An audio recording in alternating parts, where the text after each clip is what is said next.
What is up, everyone? My name is Feet, and welcome back to a brand new episode of Redstone Craft. Today, I am on a remote location in this world, because we are going to build yet another huge farm. Today, we're going to be building a slime farm, and I looked around with the slime chunk finder tool, and this is a a square of 2x2 of slime chunks, and they're sort of rare. You can find them; they're relatively easy to find. But I had to walk all the way here. We're currently a little bit far away from the base, but I have another portal to go back and forward. And it's in the ocean for a reason. I actually have to remove all the blocks from on top of the farm because of drops, and I apologize for the play. With that in mind, cutting out an actual 4x4 of chunks is going to be a pain in the ass because this has to go basically Y0. So I decided to do it here. So this is going to be sort of a time-lapse intensive episode. So was the last one. I didn't actually mean it to be. Actually, sorry. The next one is also going to be, because I recorded this in the next one out of order for some reason. I don't know why, but I just did. Oh, yeah, it's because I needed sponges, which I forgot. Yeah, okay, I'm going to go grab sponges then. They're smelting at the base anyway. But the first thing we got to do is put a perimeter around here. So I've marked the 4 corners. Also, if you want to find these, F3G, the same tool we used at the spawn chunks, works here.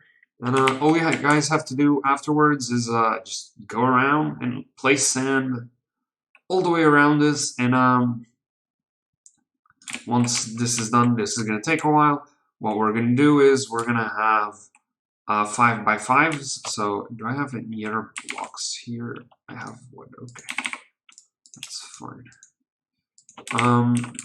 So if I just pretend that this is sand, so this is a 5, and then we're going to have a split here, and then can keep going. This is so we can sponge this out afterwards. So I'm going to do that. I'm going to queue in a nice replay mod time-lapse, which I'm really having fun messing around with, by the way. I hope you guys are enjoying the time-lapses. But yeah, I'm going to go ahead and grab the sponges first, and then do this, and I'll see you once this is dry. Cue in the music.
Okay, guys. So it's been a day, and for your information, the reason why it's been a day is I wanted to uh, render that clip on the mod, the recording mod, and it took forever to render. But yeah, it's another day. I've actually dried this out off camera, and I'm sort of going to explain what we're going to do now because, I'm going to do this, try to do this on camera because this is just beautiful.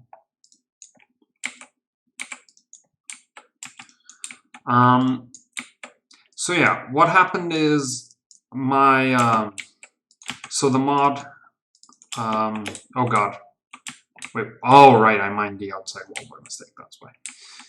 You have no idea what pain in the ass this has been.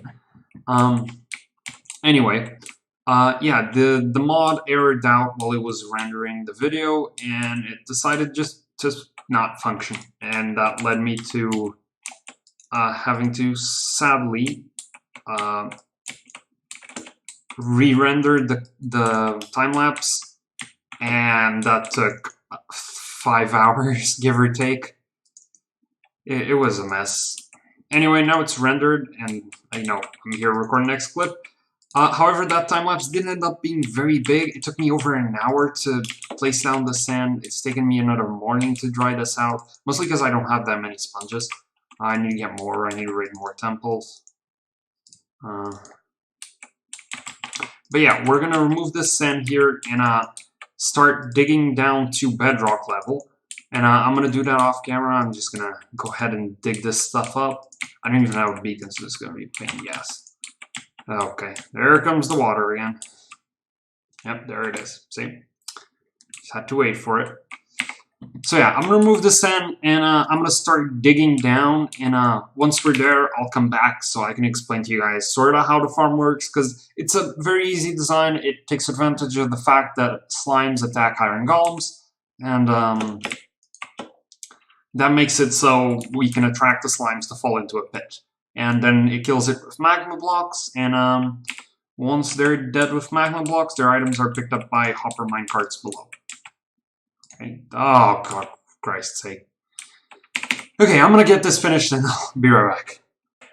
Okay, guys, so, I have to apologize. I got a bit carried away, and, yeah, I ended up building the farm, and I actually ended up misbuilding it and having to build it again.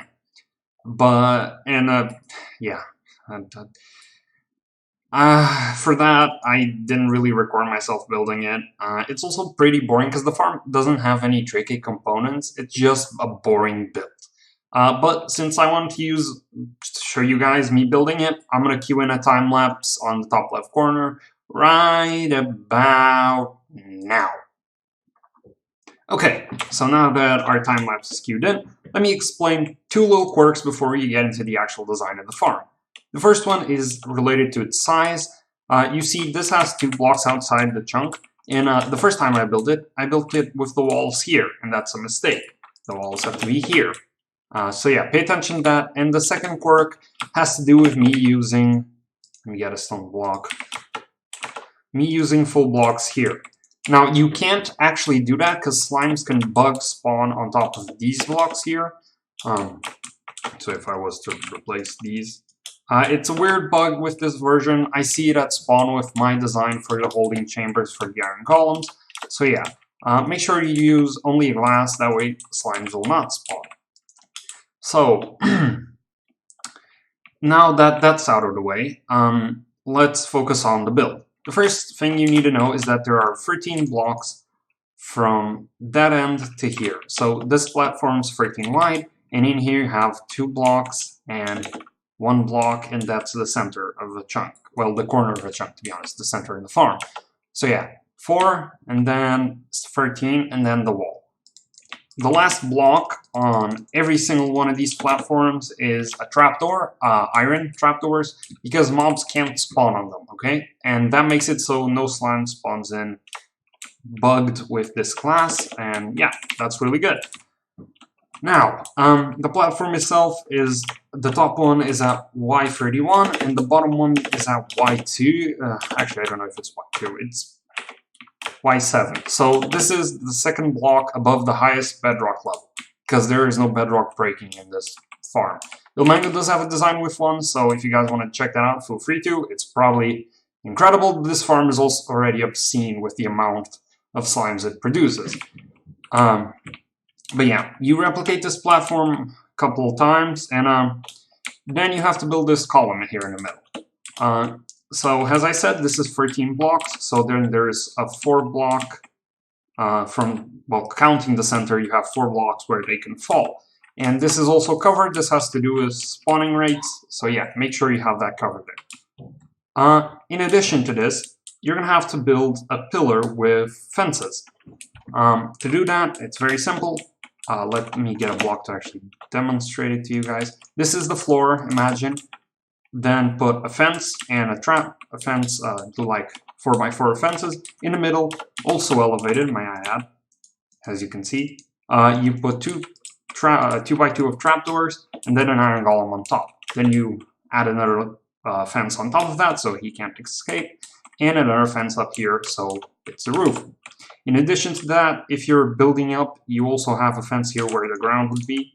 So yeah, basically what this does is if I'm a slime, I'll walk around here until I randomly, because I try to kill the iron golem, I actually broke that, and I walk towards him and I fall.